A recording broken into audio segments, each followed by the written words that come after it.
E aí combinamos de estudar o capítulo 6 hoje, que é, notadamente, um dos capítulos mais importantes da obra Paulo Estevam. Eu diria que da primeira parte, o livro Paulo Estevam está dividido em duas partes, né, se a gente se lembrar. 10 capítulos na primeira parte, 10 capítulos na segunda parte. Eu diria que na primeira parte, o capítulo 6 e a defesa de Estevão, que é uma defesa bem longa no Sinédrio, né, para aqueles que tiveram a oportunidade de ler o capítulo na íntegra, é uma das partes, eu diria, mais importantes e inspiradoras do livro, porque traz todo um testemunho de fé e um testemunho de compreensão da mensagem do Evangelho por Estevão, um espírito que teve contato de alguns meses apenas com os Evangelhos, né? Se nós nos lembrarmos do momento em que ele conhece os escritos, a partir de uma conversa com o apóstolo Pedro, até as suas primeiras pregações na Casa do Caminho, e logo imediatamente a perseguição de Saulo de Tarso, fazendo com que ele fosse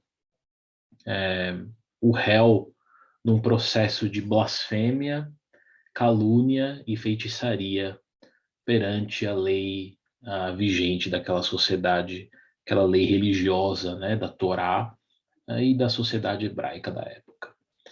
Então, eu acho que vale a pena a gente fazer um pequeno resumo para reconectar com as lições do último capítulo, né, do capítulo 5, e reconectar um pouquinho também com a história, né, com o enredo, e aí a gente pode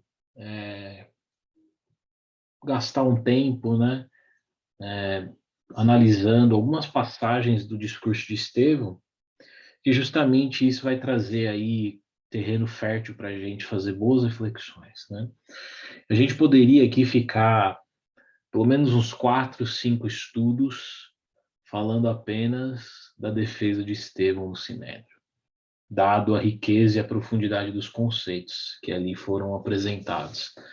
Mas, como nós temos um tempo limitado, a gente vai fazer as coisas com calma e se não houver tempo de terminar hoje, não tem problema, a gente pode retomar no próximo estudo.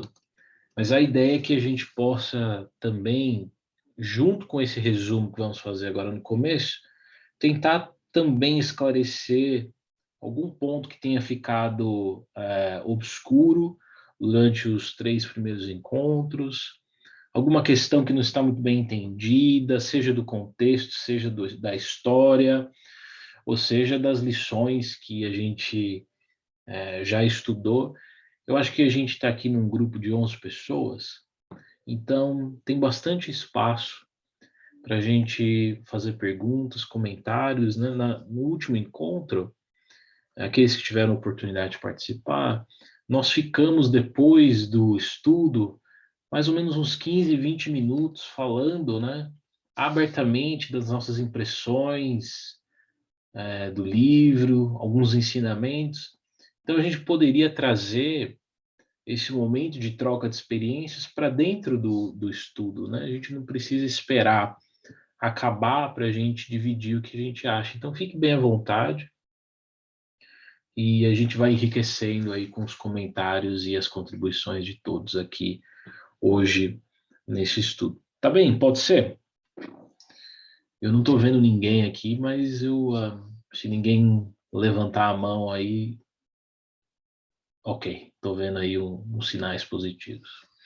Muito bem, então vamos pensar um pouquinho, fazer um pequeno resumo aqui do enredo e das principais lições do Paulo Estevam.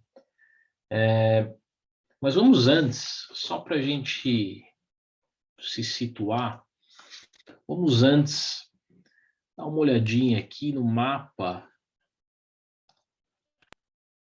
de Israel, da Palestina da Antiguidade, para que a gente possa se localizar mais uma vez, né, Luana? E as pessoas me perguntam muito no background, não, Sérgio, eu tenho um pouquinho de dificuldade de me localizar, né? Belém, Nazaré, onde que ficam esses lugares, né? Então, mais uma vez, se a gente lembrar que nós estamos no capítulo 6, no Sinédrio, nós estamos exatamente em Jerusalém, né? Aqui nessa cidade histórica, né? Dessa grande região aqui da Palestina. Se nós lembrarmos, Gesiel, né, Estevão, Abigail, seu pai eram de Corinto, né, que é uma península, fica dentro da península da Acaia, na Grécia, né, então a 1.280 quilômetros de Jerusalém, e o Estevão ele foi deixado na embarcação no porto de Jope, né, onde ele conheceu lá o romano Sérgio Paulo, curou o romano, e aí o romano, como gratidão, né, em agradecimento, o libertou em Jope. De Jope ele então caminhou até Jerusalém, na casa do caminho, encontrou Simão Pedro, e aí Simão Pedro o acolheu na casa do caminho, e aí ele se converteu, cristão, porque Estevão, né, é o nome de conversão dado por Simão Pedro a Gesiel. E se nós nos lembrarmos, Gesiel de família hebraica, e ele vai falar que ele é de uma tribo muito particular na defesa dele no Sinédrio, nesse capítulo 6. E aqui, se nós, ao sul de Jerusalém, nós vamos encontrar Belém, onde Jesus nasceu, né?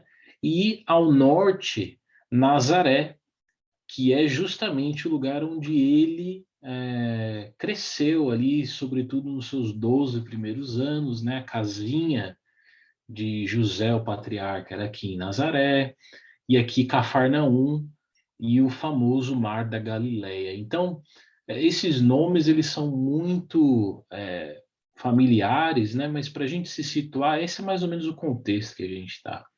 Se a gente for trazer o contexto temporal, nós estamos é, no ano 35, na primavera do ano de 35, né, depois de Cristo. Jesus havia sido crucificado no ano de 33, numa sexta-feira à tarde, em abril, e os apóstolos, então, depois de ter convivido 40 dias com Cristo, eles saíram pelos diversos cantos, né, do mundo, pelos 4 cantos do mundo, pregando a boa nova, ou seja, dizendo que o Messias havia chegado, que eles haviam convivido com Jesus e que Jesus tinha ressuscitado no terceiro dia e passado ali os 40 dias com eles em forma de uma materialização, por assim dizer, né? Então, isso que é testemunhar o evangelho, ou seja,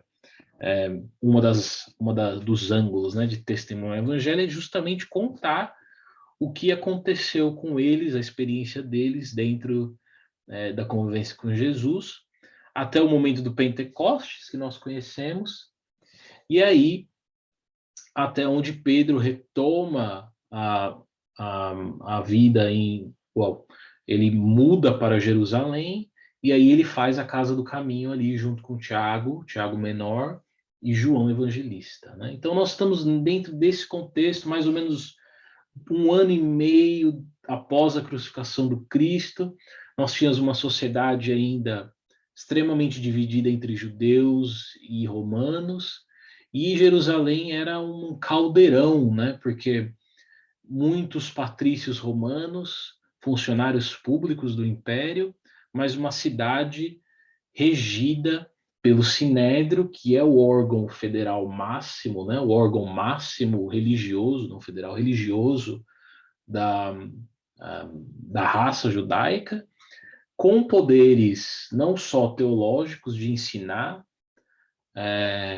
a teologia judaica, mas também de julgar e condenar de acordo com a lei mosaica, né? Então, era uma, era uma sociedade que vivia sob o regime teocrático, né? E aí, nós falamos de Sinédrio, e o Sinédrio é mais ou menos isso aqui é uma representação do que era o Sinédrio, né? Então, nós tínhamos aqui os anciãos, né, chamados anciãos, ou seja, os doutores da lei, 35 membros, mais 35 membros, sentados, né, dentro desse local, e aí Estevão vai dar junto com Emmanuel, uma descrição assim fantástica de como que era o Sinédrio, né? Uma coisa muito imponente, uma construção muito imponente, a túnica, né, dos anciãos eram túnicas muito luxuosas, contrário do que a gente vê aqui nessa imagem, muito acessório e adorno com ouro, que era um contraste muito grande com a sociedade de Jerusalém da época. Muitos pobres existiam naquela região, como existe até hoje esse contraste, né? Mas era um lugar suntuoso, onde o Saulo de Tarso era o oficial destacado por esses anciãos para conduzir o processo, né, a ficha acusatória de Estevão, chamado o acusado, né? E aqui nós podemos pensar nessa figura de destaque aqui do Sinédrio como sendo o Gamaliel, que era o grande mestre de Saulo, né? E que no final do capítulo 6, que vai pedir um pouco mais de tempo para averiguar com mais calma, mais diligência, as acusações contra Estevão e contra os homens do caminho, que eram nada mais do que os cristãos que ficavam reunidos na Casa do Caminho, lá em Jerusalém. Né?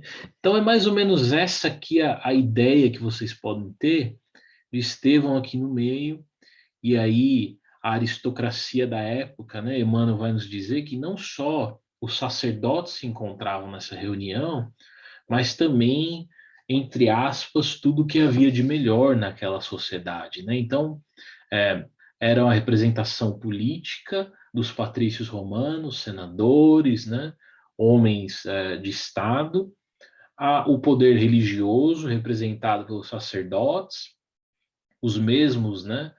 Os mesmos cargos dos sacerdotes que condenaram Jesus, ou seja, nesse mesmo local, né, dentro da Torre Antônia, que era um complexo maior dentro do templo, foi um desses sacerdotes, né, a mesma profissão, por assim dizer, de Caifás e Anás, que condenaram Jesus à crucificação. Então você vê aí, você consegue, com esses exemplos, entender o poder que o sinédrio e que a religião tinha naquela época, né? E nós vemos até hoje nas nossas sociedades, em regiões, em países onde, por exemplo, a lei islã prevalece, nós temos todo um código penal diferente, né, baseado na lei do Islã, né, temos processos e condutas diferentes com financiamento, com compra de ativos financeiros, todos baseados na lei do Islã. Então, quando a religião e o Estado, chamados três poderes, né, no nosso modelo ocidental, eles se misturam. E aí, então a lei ela vai sobrepujar a lei divina, né, chamada lei divina, vai sobrepujar a lei dos homens. Era o mesmo caso aqui nessa sociedade. E aí, rapidamente, também, para situar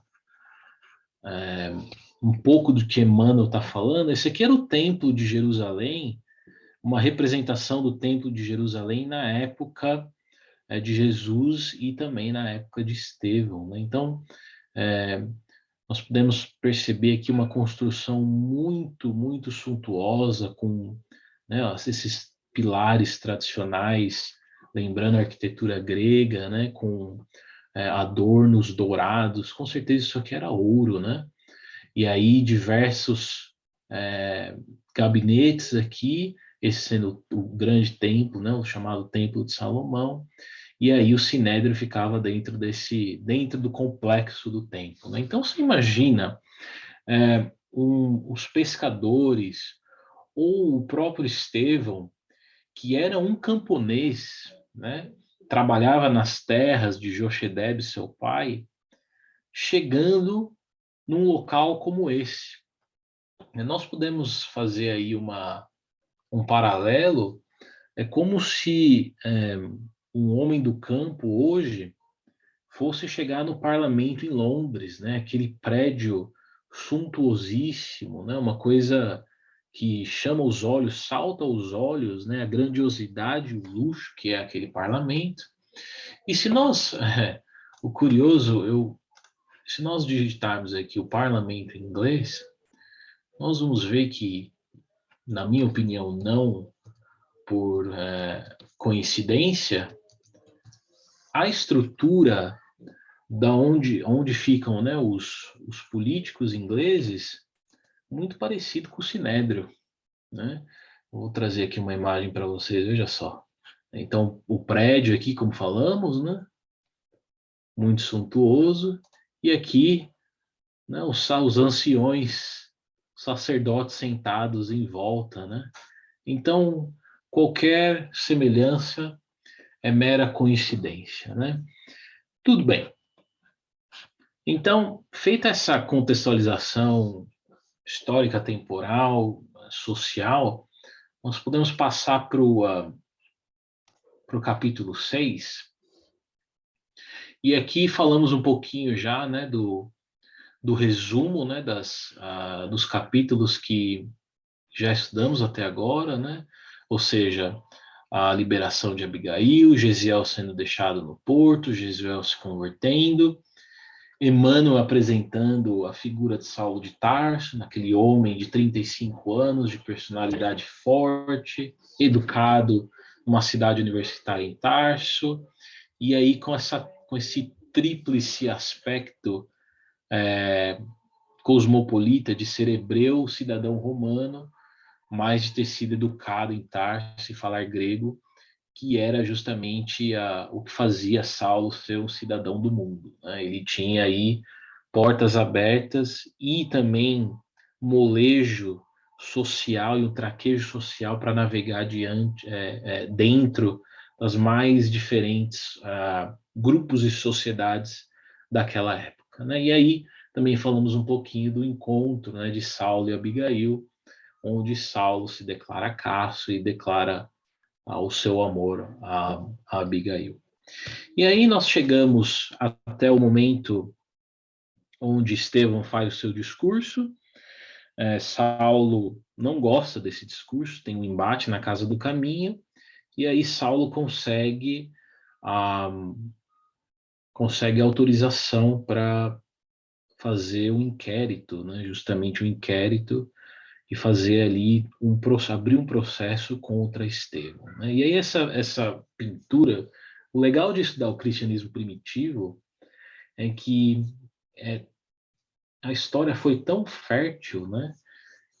De mártires e de narrativas espetaculares que os pintores, né, os artistas nos brindaram com obras espetaculares, como essa desse pintor chamado Vittore Carpaccio, que pintou, né, numa tela a óleo, a defesa, né, de Estevão. Então aqui fala a defesa de Estevão e os anciãos do Sinédrio, né? E aí ele coloca aí ele já dá aqui uma impressão nas suas tintas, né, da suntuosidade aí das túnicas desses anciãos e um pouquinho da arquitetura romana que nós conversamos, que dá esse aspecto, né, greco-romano, que dá esse aspecto de suntuosidade. E se nós pensarmos, então, no momento em que Estevão chega até o Sinédrio, nós já começamos a extrair aí algumas lições no que diz respeito aos contrastes, né? Veja que os contrastes, eles existiam lá há 2000 anos atrás, ou seja, a diferenciação na sociedade, a diferenciação no status social do homem, tendo ele direitos diferenciados pelo seu poder, pela sua nobreza, pela sua família, né? E hoje acontece a mesma coisa, né? Se nós pensarmos os oligarcas russos, por exemplo, né? Que tá bem na moda a gente discutir esse tema, né? E o dinheiro confere a eles um poder assim fora do normal, e eles acabam comprando muito prestígio, acabam comprando muito, comprando aí comprando cidadania e o prestígio associado a uma cidadania inglesa, por exemplo, em bairros, por exemplo, como o bairro de Chelsea, em Londres, onde eles dominam ali o mercado imobiliário, né? E vivem como grandes aristocratas do Oeste, né? Então nós vemos aí que a história se repete, né? E então Estevão, chegando diante dessa grandiosidade, dessa suntuosidade, ele se espanta, né? Ele vai dizer em determinado momento,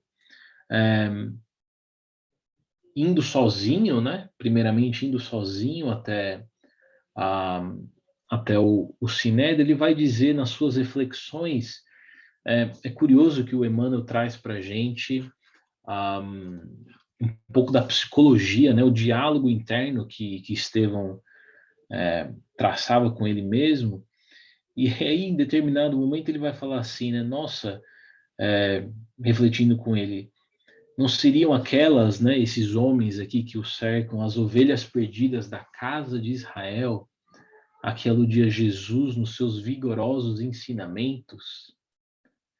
Ainda que o judaísmo não houvesse aceitado a missão do evangelho, como conciliava ele as observações sagradas dos profetas e a sua elevada exemplificação de virtude com a avareza e o desregramento?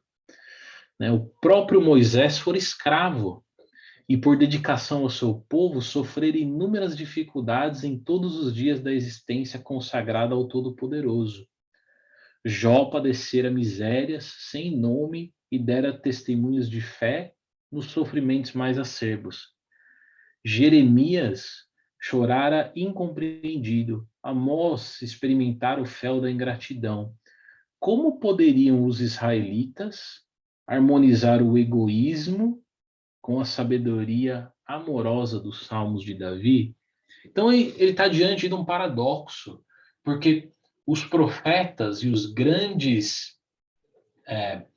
grandes figuras do judaísmo eram homens extremamente simples, que sofreram na pele as misérias da pobreza, do desprezo, né, da separação social. Mas estes homens aqui nessa foto, representando a aristocracia social da época, representando as autoridades religiosas da época, viviam em pompa e luxúria. Como conciliar isso? E às vezes é a pergunta que a gente faz quando a gente vê as construções suntuosas do Vaticano, as igrejas evangélicas, enfim, não é, aqui o objetivo não é a gente pontuar as outras religiões, mas são exemplos que nos vêm à mente em todas as religiões, inclusive em alguns centros espíritas também, onde a luxúria, né, acaba atrapalhando um pouquinho e entrando, criando um, um desbalanço no que diz respeito à simplicidade, por exemplo, de um Chico Xavier, né, que viveu a vida inteira naquele casebre em Minas Gerais. Então, a primeira lição aqui é do contraste, né? A primeira lição aqui é para que a gente pense na sociedade que a gente vive hoje, como nós ainda vivemos em castas e como os títulos, o dinheiro, né, a influência ainda nos compra lugares diferenciados, nos coloca em posições diferenciadas dentro da sociedade, e quão triste isso ainda é. Eu vou fazer aqui uma pausa para comentários, perguntas. A gente pode fazer perguntas da introdução, do contexto, ou também podemos fazer comentários e perguntas a respeito do capítulo 6. Alguém gostaria de falar alguma coisa?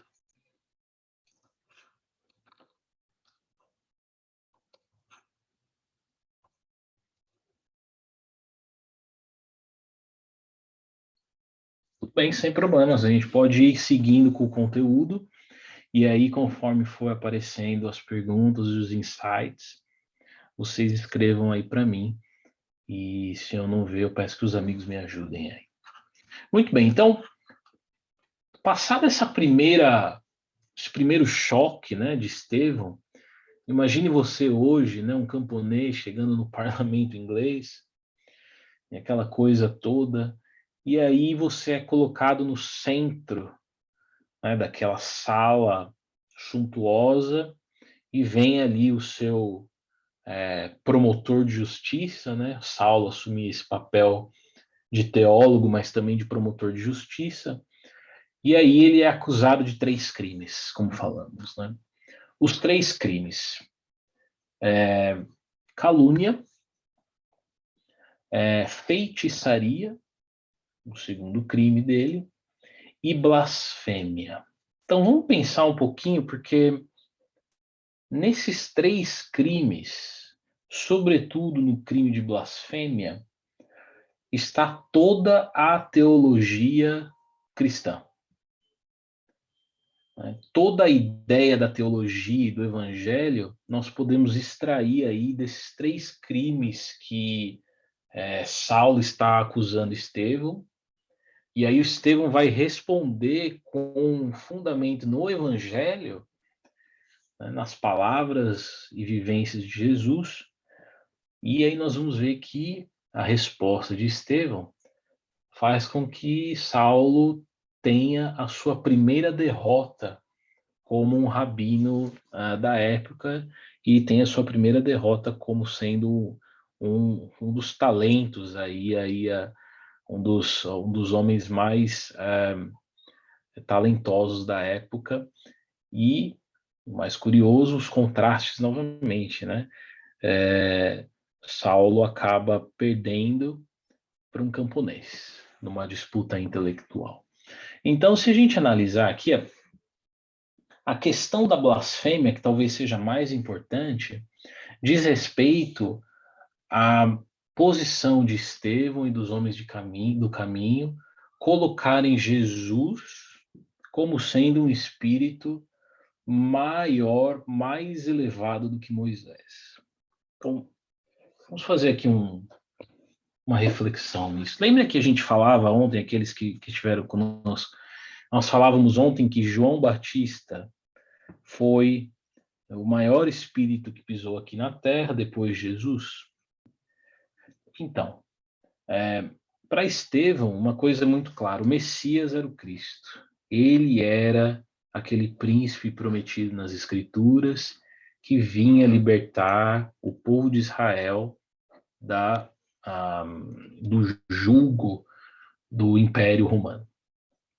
Então, para ele, quando ele conheceu a história de Jesus, ficou muito claro, ele entendia, conhecia muito bem as profecias, e aí tudo fez sentido, né? Como um espírito, ele se lembrou daqueles ensinamentos que ele já trazia de outras reencarnações, e aí esse processo do download, né, como o Antônio gosta de brincar, faz com que ele pudesse muito bem articular e argumentar contra essas acusações de que recebia de Saulo, né?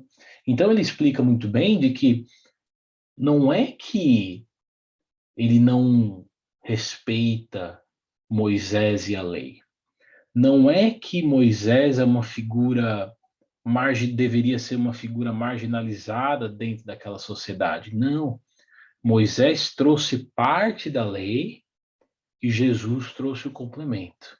Isso fica muito claro, né, da defesa dele. Só que o complemento de Jesus, desculpe, o complemento que Jesus trouxe foi justamente a parte mais importante, que é a parte do amor. Nós sempre falamos aqui que Moisés representa, né, a justiça. Jesus representa o amor e Kardec representa a verdade. Primeira revelação, segunda revelação, terceira revelação. Se nós analisarmos a lei mosaica, em nenhum momento a lei fala de amor, Mas a lei é sim a manifestação de amor de Deus para com as suas criaturas. Estevão fala que a lei é o salário de Deus para com as criaturas, né? Ou seja, é justamente esse amor em ação expurgando para que os homens pudessem encontrar um caminho, uma bússola para seguir as suas vidas e seguirem os seus caminhos. Então, a lei recebida por Moisés no Tabor, compilado nas tábuas, base, né, da doutrina católica, dos 10 mandamentos, a despeito dos ajustes, é lei de Deus, sim. E nós, espíritas, não podemos cair no erro de ignorar essa parte do Velho Testamento, porque essa parte também é revelação de Deus. É claro que é um pouco mais difícil, muito simbolismo, é preciso a gente entender o contexto, né? E algumas partes a gente não vai conseguir entender, somente os mestres da raça vão conseguir interpretar aquilo, né? Mas é importante que a gente também considere isso, e isso o Paulo Estevam faz muito bem, né? Ele nos conecta com essa primeira parte da revelação.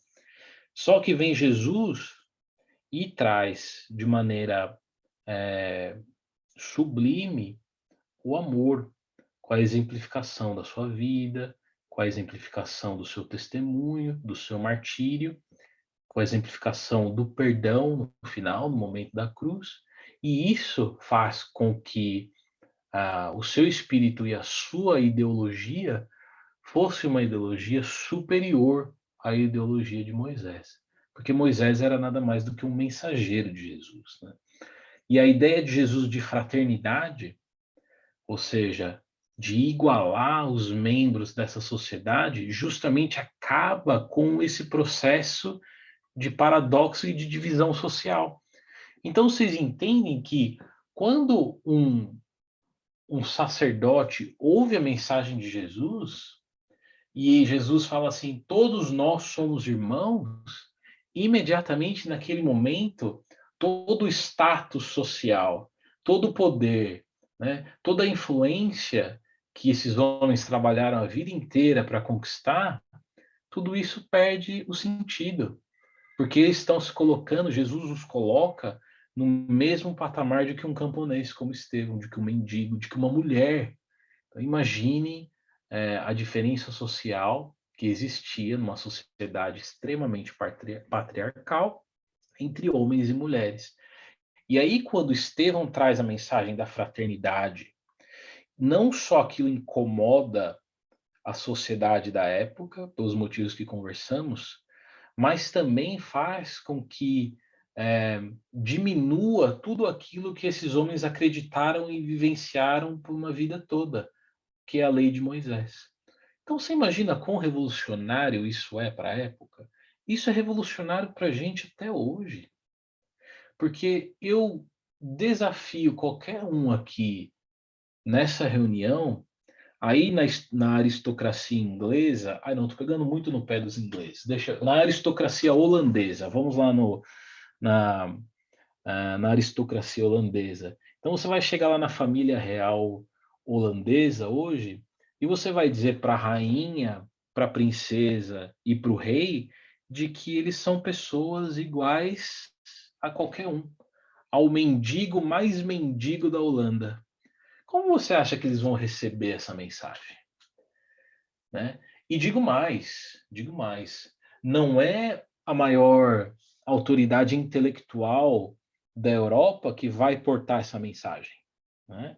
Não vai ser o Macron que vai dar essa mensagem, né? Não vai ser, não sei, a Christine Lagarde, presidente do Banco Central, que vai dar essa mensagem, né? Vai ser um camponês, que vai acabar de sair de um campo, né, numa plantação, pegando morangos, vai com roupas em farrapos, e aí ele vai demonstrar uma lógica e uma eloquência maior do que a desses homens, e vai dizer de que nós somos todos iguais. Blasfêmia. Não pode ser. E o livro dos Espíritos vai nos alertar muito sobre isso. Porque Kardec vai perguntar assim: por que é que a mensagem dos espíritos não se desenvolve mais rapidamente? E a resposta dos espíritos é a seguinte: por causa do interesse pessoal. Ou seja, não é interesse dessas pessoas que os camponeses sejam tão importantes quanto eu, que sou um aristocrata. Não é tão importante para a nossa sociedade hoje que um judeu seja igual a um alemão, né? Na época, se nós pensarmos na época de Hitler, né? Na época do primeiro, segundo, terceiro Reich, né? Não é interessante, não faz parte do interesse pessoal daqueles aristocratas nazistas de que os judeus fossem homens tão importantes ou no mínimo iguais na sua condição de seres humanos perante aquela sociedade. Então, o interesse pessoal nós vemos até hoje, a divisão e a manutenção do poder naqueles que concentram a maior parte do poder, que são a minoria, não é interessante essa ideia cristã, que nada mais é, na sua essência, uma ideia de fraternidade. Essa é uma ideia revolucionária, é parte da evolução do pensamento na época, porque nós viemos aqui no ano de 35 com uma herança do pensamento filosófico grego, onde essa divisão, né, de castas dentro da sociedade era muito grande. Então, eu sempre brinco aqui: escravos são escravos, senhores são senhores. Romanos são romanos, gregos são gregos, e nunca um escravo, por mais que seja liberto e por mais que adquira posses, nunca naquela sociedade ele vai ter a mesma posição social de que um patrício romano, né? Então, o pensamento cristão, ele rompe com esse pensamento grego e aí coloca todos numa mesma balança. E aí, meus amigos, aí aqueles que dominam o poder, eles vão fazer de tudo para conservar o seu poder. E aí Saulo então começa uma perseguição aos cristãos e uma perseguição e um processo, né, de julgamento e chega até a execução de Estevão, justamente porque ataca tudo aquilo de mais profundo que ele tinha construído e vivido até então. Faz sentido isso que eu estou falando? Alguém gostaria aí de complementar? Se não, a gente vai seguindo, gente. Oi, Sérgio. Oi, Luana. Deixa eu abrir a câmera aqui. Deixa eu ver. Oi, gente. Então, eu também pensei nisso tudo que você disse, né? De imaginar ele sozinho, na condição dele, com as roupinhas dele, chegando num lugar desse, ali no meio, sendo acusado disso tudo e calmo por dentro, né? E em paz, inseguro, humilde, sabendo que ele estava ali falando a verdade que tocou o coração dele, sozinho, igual você disse, um camponês chegando numa casa branca, sei lá, Tá. né? E, e eu fiquei tentando, eu sempre tento criar historinha na minha cabeça, né? Ver a imagem, né? A pintura, assim, o quadro nos ajuda a visualizar isso. Então, a coragem, gente, dele ir ali sozinho, dizer que tudo até ali onde eles sabiam e acreditavam como verdade era a hora de ouvir um complemento, né? Tem um trecho aqui, deixa eu ver se eu acho, que fala: Moisés é a justiça pela revelação, mas o Cristo é o amor vivo e permanente. Um Cristo que ele não conheceu, só ouviu falar. Então, impressionante essa cena. É isso mesmo, Luana. E eu separei também essa frase, foi interessante que você destacou, porque justamente o que a gente falou, né? Moisés representando a justiça e o Cristo o amor. E o fato dele ter ido sozinho, né, testemunhar ali o amor e a confiança, a fé dele em Deus e em Jesus, é muito significativo, porque se nós pensarmos, né, os, os apóstolos passaram ali alguns anos com Jesus, convivendo com Jesus, né, vivenciando e experienciando as lições no dia a dia com Jesus, né? E aí Mateus, então, escreve a biografia de Jesus e vem esse camponês, um menino, né, de 18 anos, lê aquilo e é ele que vai lá na casa do caminho, onde está Pedro, João Evangelista e Tiago Menor, é ele que faz o discurso. É ele que faz a palestra sobre um versículo do Evangelho. E aí, no momento que o testemunho chega até eles, o testemunho de dor, é ele que vai lá sozinho, com 18, 19 anos, né? Mais ou menos, testemunhar um Cristo que ele nem conviveu nessa reencarnação. Aí que está o insight. Porque se nós pensarmos, né, a eloquência que ele fala dos profetas, se nós lembrarmos quando ele ficou doente na casa do caminho, ele teve uma febre, né, muito alta, começou a delirar e começou a dizer as passagens escritas, né, documentadas pelo profeta Jeremias. E aí o Emmanuel, que não gasta tinta à toa, não coloca informação à toa ali no Paulo Estevão, vai dedicar ali algumas páginas a mostrar quão impressionado Simão Pedro fica com aquela exposição. Simão Pedro, patriarca, né, judeuzão dos bons, né, conhecedor daquelas coisas. Mas aí você pode argumentar, mas o Simão Pedro era um homem simples, era um pescador. Tudo bem. Estevão, a hora que ele vai fazer a pregação e a defesa dele, que é o que estamos estudando, ele dá um nó de lógica e sofisma no homem mais sábio, né, de Jerusalém, um dos, né, Saulo de Tarso, como sendo um camponês. E utilizando elementos do próprio farisaísmo e da própria lei mosaica. Então é como se chegasse hoje, usei esse exemplo ontem, me perdoem aqueles que já ouviram, é como se chegasse hoje um camponês no Largo São Francisco, na USP, a Faculdade de Direito da Universidade de São Paulo, fosse lá discutir com um doutor titular da cadeira da USP e interpretasse a lei, o Código Civil, melhor que eles. Como pode uma coisa dessa, né? Então, eu já falei aqui outras vezes, e esse é o Sérgio falando, não estou falando em nome da doutrina. Eu tenho para mim de que Estevão é a reencarnação de algum profeta. Muito possivelmente o profeta Jeremias.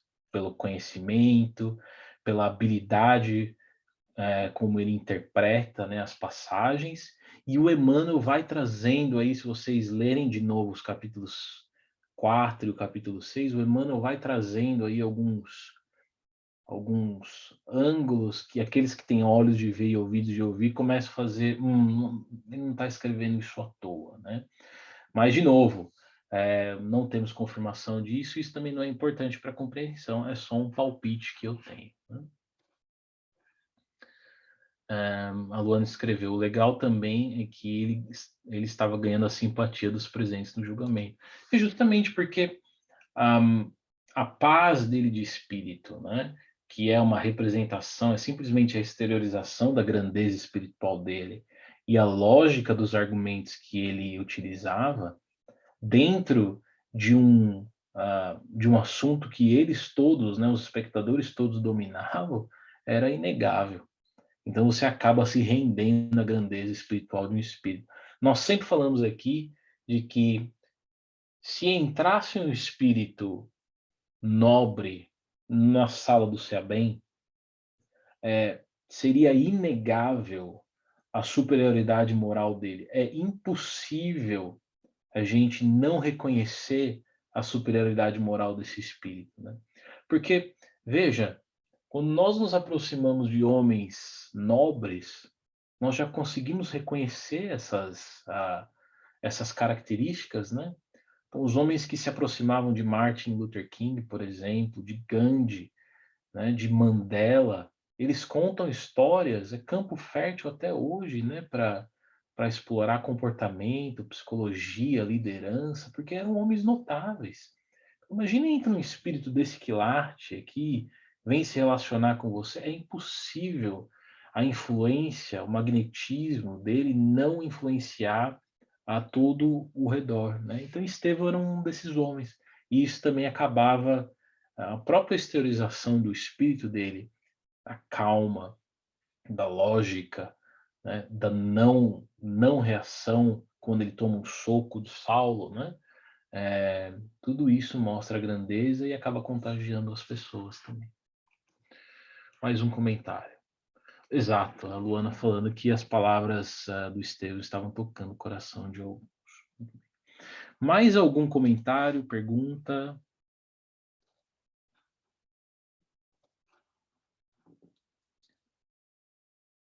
Tá bom, então eu vou seguindo aqui. No que diz respeito à acusação de feiticeiro, é importante que a gente lembre que as curas, né, eram consideradas feitiçaria na época, né? Quem que e se bobear, dependendo de onde você está hoje no mundo, também vai ser considerado um feiticeiro, né? Por muito menos. Então, Estevão, ele cura uma pessoa lá na Casa do Caminho, Saulo, ele, ele vê isso, né? Ele presencia isso, e aí ele cria todo um processo, uma história baseado na cura, né, que Estevão fez lá na Casa do Caminho. E Estevão vai se defender dizendo que ele não fez nada, né? A cura quem operou foi o Cristo, ele só ofereceu o espírito pobre dele para servir como medianeiro, né? Então, a ideia de médium, a ideia de reencarnação, como falávamos ontem, são ideias presentes através do Novo Testamento, do Velho Testamento, etc. É preciso que a gente tenha um olhar refinado para perceber isso, né? E é curioso a argumentação dele, justamente nesse ponto de que milagres e manifestações físicas, manifestações mediúnicas ocorrem no Velho Testamento o tempo todo, que ele fala assim, para Saulo e para os doutores do Sinédrio: meus amigos, contudo, o judaísmo está cheio desses fatos que julgais não compreender, em virtude de qual sortilégio, né, qual magia, né, qual feitiçaria conseguiu Moisés fazer jorrar de uma rocha a fonte de água viva? Com que feitiçaria o povo eleito viu abrirem-se-lhe as ondas revoltas do mar para a necessária fuga do cativeiro? Lembra da fuga do Egito? Né? O Moisés faz com que o mar se abre e eles passam ali por aquele determinada região. Com que talismã presumiu Josué atrasar a marcha do sol? Não vedes em tudo isso os recursos da providência divina? De nós nada temos, e todavia no cumprimento do nosso dever, tudo devemos esperar da divina misericórdia, né? Então, um pouquinho demagógico acusá-lo de feiticeiro, sendo que na história do povo hebreu, né, dos nossos antepassados, a nossa história está permeada de casos da chamada feitiçaria, né? Mas quando o interesse pessoal ele governa os nossos pensamentos, a gente para de utilizar a lógica e a gente acaba usando mais as emoções, né? Isso que estava acontecendo com Saulo. E aí vem a crítica mais pesada de Estevão, e isso vale para a gente até hoje, e eu gostaria de ler para vocês, né? Ele fala assim, no momento em que ele toma a palavra para fazer a sua defesa mesmo, porque como cidadão hebreu, ele tem esse direito. E aí ele toma a palavra e diz assim: Jerusalém não me parece o santuário de tradições da fé, que conheci por informações de meus pais desde criança. Atualmente dá a impressão de um grande bazar onde se vendem as coisas sagradas. Qualquer semelhança é mera coincidência com o que a gente conhece, né? O templo está cheio de mercadores, né? Imagine então você está lá na Idade Média e as pessoas estão vendendo indulgências para você, né? Vendendo lugar no céu e redenção dos pecados. Foi isso que uma das principais um dos principais motivos pelo qual se iniciou a Reforma Protestante, porque os reformistas eles não conseguiam entender essa a, o bazar das coisas divinas que fazíamos aqui na Idade Média, né? Então qualquer semelhança é mera coincidência. As sinagogas regurgitam de assuntos atinentes a interesses mundanos. Veja só, a sinagoga é mais ou menos um centro espírita. É um lugar de educação, é um lugar de vivência e, segundo o espírito Neo Lúcio, o primeiro lar e a primeira escola, né, do homem, de qualquer homem, é a casa, né, o lar, a primeira escola, e também a sinagoga, né, a Beit Midrash. Então, ele está falando aqui que, assim, o lugar onde a gente devia educar as nossas crianças, né, a evangelização infantil da época, estão permeadas de assuntos e interesses mundanos.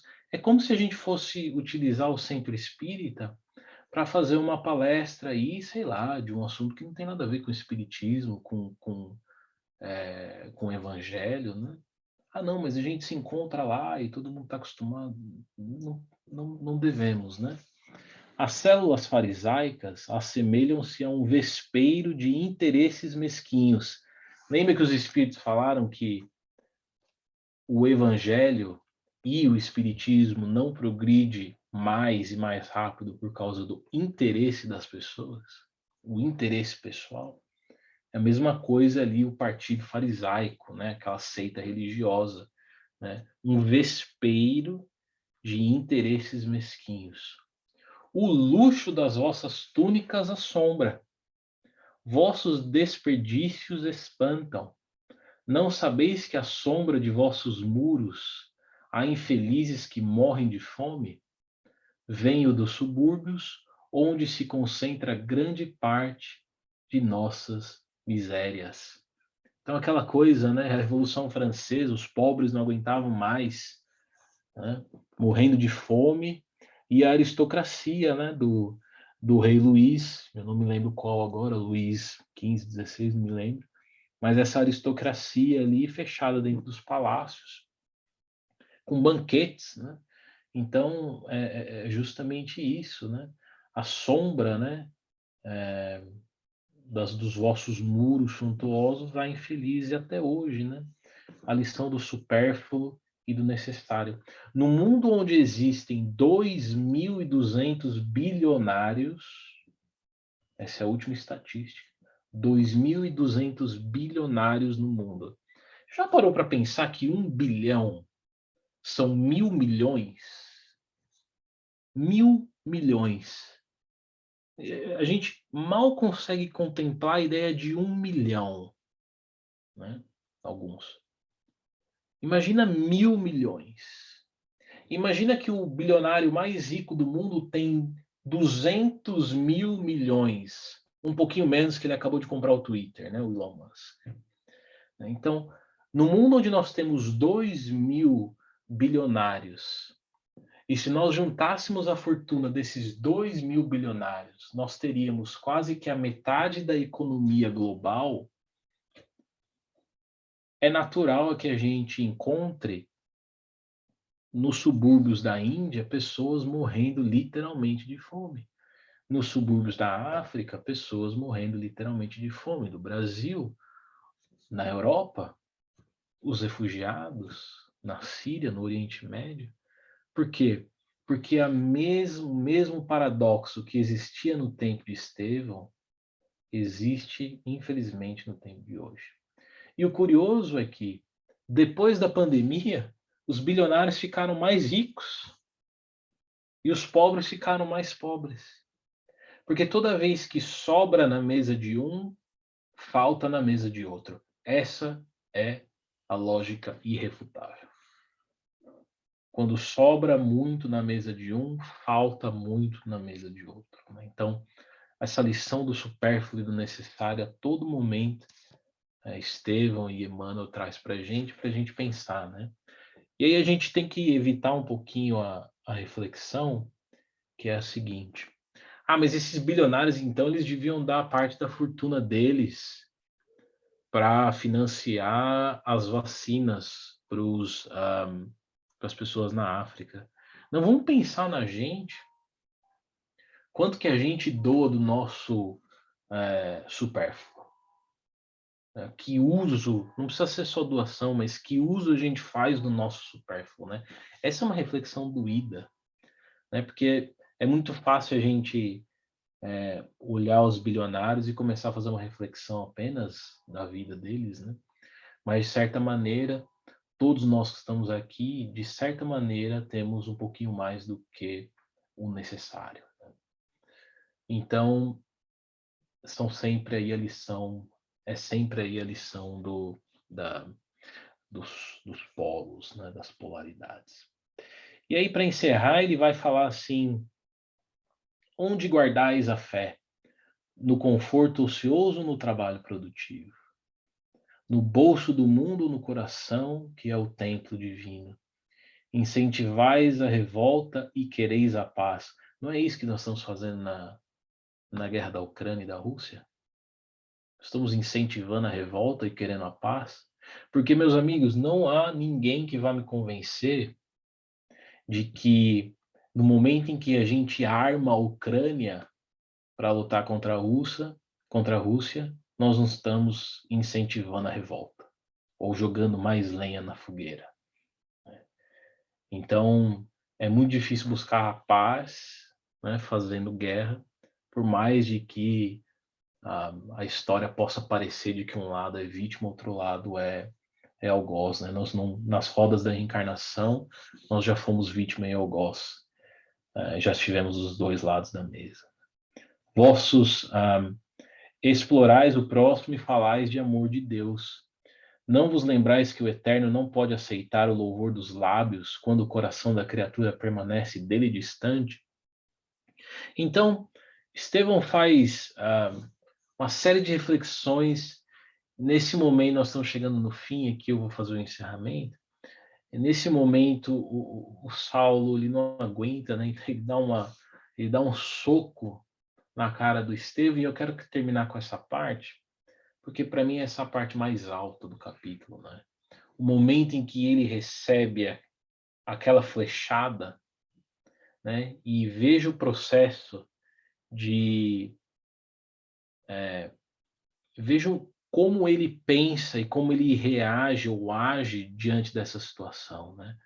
Então ele recebeu o soco de Saulo, e aí o Emmanuel fala assim: o pregador do caminho implorava de Jesus a necessária assistência para não se trair no testemunho, ou seja, passou na cabeça dele, na cabeça de qualquer um, passou revidar.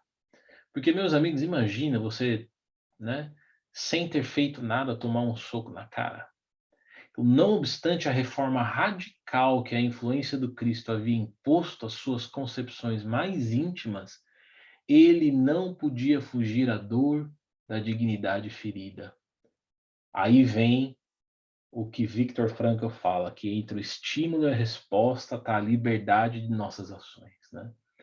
Diante dessa situação, subiu ali o quentão no estômago do Estevão, né? E aí Emmanuel fala assim: procurou, contudo, recompor imediatamente as energias interiores na compreensão da renúncia que o mestre predicara como lição suprema. Ou seja, naquele momento, ele parou, respirou fundo, lembrou das lições do mestre e conseguiu se controlar diante daquela situação, né? Muito, muito autocontrole, muito grandeza espiritual, né, para conseguir fazer isso. Lembrou os sacrifícios do Pai em Corinto, reviu na imaginação o seu suplício e morte, recordou a prova angustiosa que sofrera e considerou que se tão não só no conhecimento de Moisés e dos profetas, tanto conseguirem energia moral para enfrentar os ignorantes da bondade divina, que não poderia testemunhar agora com o Cristo no coração. Esses pensamentos acudiam-lhe o cérebro atormentado como bálsamo de suprema consolação. Ou seja, nesse split second, ele pensou assim: espera só um pouquinho, muitos já se sacrificaram por mim para que eu estivesse aqui. Jesus já me ensinou o caminho. Eles não conhecem, então a eles eu dou o direito de errar, a mim eu não dou o direito de reagir na mesma moeda. E é esse, e eu vou encerrar aqui a nossa reflexão, é esse o nosso maior desafio. Nós que já conhecemos essas lições, esses homens que fizeram e mulheres que fizeram essas coisas, é isso que a gente precisa levar para a nossa vida. No momento em que a gente receber um soco da aristocracia, um soco do poder na nossa cara, um soco daqueles que querem a nossa derrocada, mesmo que injustamente, que a gente possa se lembrar de todos aqueles que fizeram um sacrifício para a gente estar aqui, e de todas essas lições que a gente aprendeu até hoje, aqui no Espiritismo ou em outras doutrinas que pregam o amor, para que a gente possa ter uma atitude cristã. A atitude cristã não é a da de não é uma atitude de dar um soco de volta, né? Não é o revide. A atitude cristã é de dar a outra face. E meus amigos, precisa muita coragem, muita força para fazer isso, né? Muito mais coragem naquele que se cala do que naquele que vocifera. Então é isso que eu gostaria de deixar para vocês. A gente pode retomar no próximo encontro, se houver alguma parte desse discurso que vocês achem conveniente discutir mais uma vez. Tá bem?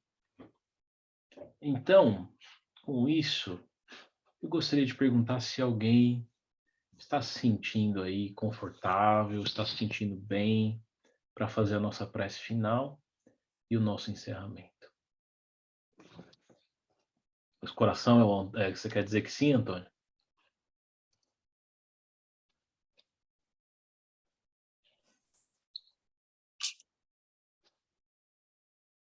Oi, Sérgio.